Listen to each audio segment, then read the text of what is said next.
ଯେତେବେଳେ ଦୁହେଁ ଦୁହିଁଙ୍କୁ ପରସ୍ପର 2016 ମସିହାରେ ଭଲ ପାଇକି ବିବାହ କରିଥିଲେ ଏବଂ ତାପରେ ଜଣା ପଡିଥିଲା ବିବାହର ଅନେକ କିଛି ଦିନ ପରେ ତାଙ୍କ ଭିତରେ ଫାଟ ସୃଷ୍ଟି ହେଇଥିଲା। କିନ୍ତୁ ଏଥିରେ ସୌରଭ ଆଉ ମୁସ୍କାନଙ୍କର ଜଣେ 6 ବର୍ଷର ଝିଅ ମଧ୍ୟ ଅଛନ୍ତି ଏବଂ ଯାହା ଫଳରେ କି ବର୍ତ୍ତମାନ ଯେତେବେଳେ ସୌରଭଙ୍କ ପ୍ରତି ଏପରି ଗୋଟେ ଘଟଣା ଘଟିଛି ଏବଂ ନିଜର ଧର୍ମପତ୍ନୀ ନିଜର ପ୍ରେମିକ ସହିତ ମିଶିକି ତାଙ୍କୁ 15 ଖଣ୍ଡ କରିକି ଗୋଟେ ପ୍ଲାଷ୍ଟିକ ଡ୍ରମ ରେ ପୁରେଇକି ତାଙ୍କୁ ହତ୍ୟା କରିଛନ୍ତି ଏବଂ ଯାହା ଫଳରେ କି ତରଳ ସିମେଣ୍ଟ ରେ ତାଙ୍କୁ ଢଳା ଯାଇଛି ଯେମିତି କି ଜଣା ପଡିବନି। এই ଘଟଣାଟି ଆପଣମାନଙ୍କୁ ଆଶ୍ଚର୍ଯ୍ୟ ଲାଗିଲେ ବି ଘଟଣାଟି ସତ ଏବଂ ଏହା ନିହାତି ଭାବରେ ଗୋଟେ ନାରକୀୟ ହତ୍ୟାକାଣ୍ଡ। ଯୋଉ ଘଟଣା ଗୋଟେ ଜଣେ ସ୍ତ୍ରୀ କିପରି ତା ସ୍ୱାମୀଙ୍କ ପ୍ରତି କରିପାରିଲା ତାହା ମଧ୍ୟ ଆଜି ଗୋଟେ ପ୍ରଶ୍ନବାଚୀ ସୃଷ୍ଟି କରେ ଏବଂ ସମସ୍ତଙ୍କ ଭିତରେ ସେଇ ଆସୁଛି ଯେ କଣ ପାଇଁ ମୁସ୍କାନ ତାଙ୍କର ଏତେ ସୁନ୍ଦର ସ୍ୱାମୀଙ୍କୁ ହତ୍ୟା କଲେ ଏବଂ ତାଙ୍କର ସ୍ୱାମୀ ଯିଏକି ସୌରଭ ମର୍ଚାଣ୍ଟ ଅଫିସର ସେ ୟୁକେରେ ଥିଲେ, ଲଣ୍ଡନରେ ଥିଲେ ଏବଂ ଯାହା ଫଳରେ କି ସିଏ ଆସିଲେ ଯୋଉଦିନ ଆସିଥିଲେ ସେତେବେଳେ ତାଙ୍କର ଝିଅର ଜନ୍ମଦିନକୁ ସେଲିବ୍ରେଟ ମଧ୍ୟ କରିଥିଲେ ଏବଂ ପୁରା ଗୋଟେ ଭିଡିଓ ମଧ୍ୟ ଆପଣ ଦେଖିବେ ଯୋଉ ଭିଡିଓରେ ସ୍ୱାମୀ ସ୍ତ୍ରୀ ଆଉ ତାଙ୍କର ଛୋଟ ଝିଅ 6 ବର୍ଷର ଝିଅ ଅନେକ ଡ୍ୟାନ୍ସ ମଧ୍ୟ କରିଥିଲେ ଏବଂ କେହି ବି ଜାଣିପାରୁନଥିଲେ ଯେ ସ୍ତ୍ରୀର ମନ ଭିତରେ ଏପରି ଗୋଟେ ପ୍ଲାନିଂ ଥିଲା ଯେ ତାଙ୍କର ସ୍ୱାମୀକୁ ସେ ହତ୍ୟା କରିବ। କିନ୍ତୁ ଏଇ ଘଟଣା ଉପରେ ଆମେ ଆପଣଙ୍କୁ ଜଣେଇବୁ ଯେ କାହିଁକି ସିଏ ତାଙ୍କର ଧର୍ମପତ୍ନୀ କାହିଁକି ହତ୍ୟା କଲା। ଯେତେବେଳେ ପ୍ରେମ କେତେବେଳେ ବିଫଳ ହେଇଯାଏ ଅନେକ ସମୟରେ ଆପଣ ଦେଖିଛନ୍ତି ଯେତେବେଳେ ପତି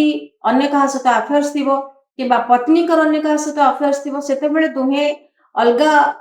ହବା ପାଇଁ ଚେଷ୍ଟା କରନ୍ତି କିମ୍ବା ତାଙ୍କ ଭିତରେ ଗୋଟେ ପ୍ରତିଶୋଧ ପରାୟଣ ହିଂସା ଆସିଯାଇଥାଏ ଯେ ମୋର ପ୍ରିୟ ଜିନିଷଟାକୁ କିଏ ଅନ୍ୟ କିଏ ଛଡେଇକି ନଉଛି। କିନ୍ତୁ ଏ ଘଟଣାଟି ପୁରା ଓଲଟା ଥିଲା କାରଣ ଏଠି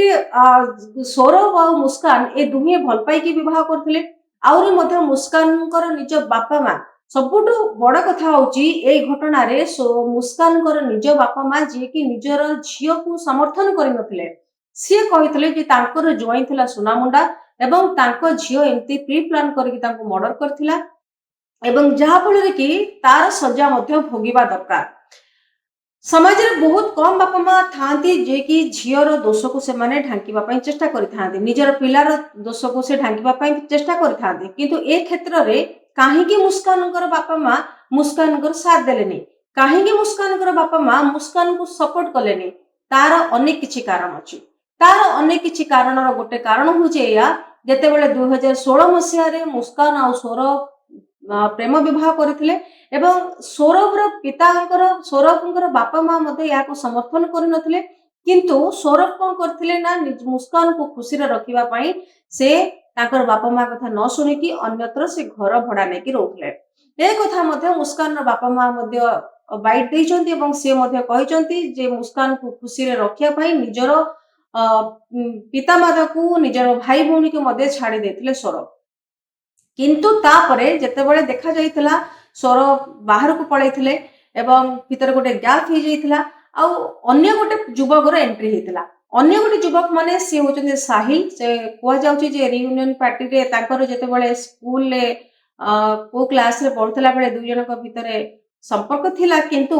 ବହୁତ ଦିନ ପରେ ଯେତେବେଳେ ସୋସିଆଲ ମିଡିଆରେ ଦୁଇ ଜଣଙ୍କର ପୁଣି କନେକ୍ସନ ବଢିଥିଲା ଏବଂ ପୁଣି ସେ ତାଙ୍କ ଘରକୁ ଯିବା ଆସିବା କରୁଥିଲେ ଏବଂ ଯେତେବେଳେ ସୌରଭଙ୍କର ନିଜର ପତିଙ୍କର ଆବସେନ୍ସରେ ଆଉ ଜଣେ ଯୁବକ ଯିବା ଆସିବା କରୁଥିଲେ ଏବଂ ଏହା ଫଳରେ ତାଙ୍କ ଭିତରେ ଗୋଟେ ବନ୍ଧୁତା ସୃଷ୍ଟି ହେଇଥିଲା ଏବଂ ବନ୍ଧୁତ୍ୱର ଦୁଇ ଜଣଙ୍କ ଭିତରେ ପ୍ରେମ ସୃଷ୍ଟି ହେଇଥିଲା ଏବଂ ପ୍ରେମକୁ ସେ ଗୋଟେ ନାଁ ଦେବା ପାଇଁ ଚେଷ୍ଟା କରୁଥିଲେ ଏବଂ ଯାହା ଫଳରେ କି ଏ କଥାକୁ ସୌରଭ ମଧ୍ୟ ଜାଣିପାରିଥିଲେ। ସୌରଭ କେମିତି ଜାଣିଥିଲେ, ଯେତେବେଳେ ତାଙ୍କର ହାଉସ ଓନର ଦୁଇ ଜଣଙ୍କୁ ଅସଂଯତ ଅବସ୍ଥାରେ ଦେଖିଥିଲେ ଆଉ ନିଜର ପତିକୁ ମଧ୍ୟ ସବୁ କଥା ଜଣାଇଥିଲେ। ନିଜର ପତି ମାନେ ମୁସ୍କାନଙ୍କର ପତି ସୌରଭକୁ ଯେତେବେଳେ ସବୁ କଥା ଜଣା ଯାଇଥିଲା ସୌରଭ ଆଉ ମୁସ୍କାନଙ୍କ ଭିତରେ ସେତେବେଳେ ଗଣ୍ଡଗୋଳ ହେଇଥିଲା ଆଉ ସେତେବେଳେ ମୁସ୍କାନ ଚାହିଁଥିଲେ ଯେ ସାହିଲଙ୍କ ସହିତ ରହିବା ପାଇଁ, ସିଏ ଚାହୁଁନଥିଲେ ସୌରଭଙ୍କ ସହିତ ରହିବା ପାଇଁ କିନ୍ତୁ ଏହାକୁ ବିରୋଧ କରୁଥିଲେ ସୌରଭ ଆଉ କାହିଁକି ନା ସିଏ ମୁସ୍କାନକୁ ଭଲ ପାଉଥିଲେ ଆଉ ସିଏ ସାମାଜିକ ଘଟଣାକୁ ସେ ଗୋଟେ ପଟରେ ଦେଖିବାକୁ ଚାହୁଁଥିଲେ ଆଉ ଯାହା ଫଳରେ କି ସେ ନିଜ ସ୍ତ୍ରୀକୁ ଅଲଗା କରିବା ପାଇଁ ଚାହୁଁନଥିଲେ। ତାର କାରଣ ମଧ୍ୟ ଆଉ ଗୋଟେ ଅଛି ଯେ ତାଙ୍କର 6 ବର୍ଷର ଝିଅଟି ଅଛି ଆଉ ଏ କଥା ଯେତେବେଳେ ସେ ମୁସ୍କାନଙ୍କର ବାପା ମାଙ୍କୁ ମଧ୍ୟ ସୌରଭ ଜଣାଇଥିଲେ ଏବଂ ବାପା ମା ମାନେ ମଧ୍ୟ ଅନେକ କିଛି ବୁଝେଇଥିଲେ ମୁସ୍କାନକୁ ଯେ ତାଙ୍କ ଜୋଇଁ ବହୁତ ଭଲ, ଏଭଳି କିଛି ପଦକ୍ଷେପ ନ ନେବା ପାଇଁ ମୁସ୍କାନଙ୍କର ବାପା ମା ତାଙ୍କୁ ବୁଝେଇଥିଲେ। କିନ୍ତୁ ଏଠି ବହୁତ ଚତୁର ଝିଅ ମୁସ୍କାନ, ଯିଏକି ବାପା ମାଙ୍କୁ କହିଥିଲେ ଯେ ନା ମୋର ଆଉ କୌଣସି ସମ୍ପର୍କ ସାହିଲ ସାଙ୍ଗରେ ନାହିଁ। ଆଜି ଯେତେବେଳେ ଘଟଣା ଘଟିବାର ଅନେକ କିଛି କାରଣ ତଦନ୍ତ ହେଇଛି ଏବଂ ଯେତେବେଳେ ମୁସ୍କାନ ନିଜର ପତିକୁ ହତ୍ୟା କରିଦେଇଛନ୍ତି, ଏଇ ଘଟଣାର ଆଜି ଗୋଟେ ନୂଆ ମୋଡ଼ ଆସିଛି ଯେ କାହିଁକି ସେ ହତ୍ୟା କଲେ। ଏବଂ ଯେତେବେଳେ ଜଣାପଡିଛି ଯେତେବେଳେ ସ୍ୱାମୀ ସ୍ତ୍ରୀଙ୍କ ଭିତରେ ସମ୍ପର୍କ ଭଲ ଥିଲା ଏବଂ ସ୍ୱାମୀ ଯେତେବେଳେ ଦୂରେଇ ଗଲେ ସେତେବେଳେ ସାହିଲଙ୍କର ଏଣ୍ଟ୍ରି ହେଲା ଆଉ ସାହିଲ ସବୁ ଦିନ ତାଙ୍କ ଘରକୁ ଯିବା ଆସିବା କରୁଥିଲେ ଏବଂ ଏଇ କ୍ଷତ୍ୟକୁ ନେଇକି ତାଙ୍କର ଛୋଟ ଝିଅକୁ ମଧ୍ୟ ସେ ମାମୁଁ ଘରେ ମଧ୍ୟ ମୁସ୍କାନ ଛାଡୁଥିଲେ, ଯାହା ଫଳରେ କି ନିଜର ପ୍ରେମର କେହି କଣ୍ଟା ଆଉ ନଥିଲେ ଏବଂ ଦୁଇ ଜଣଙ୍କୁ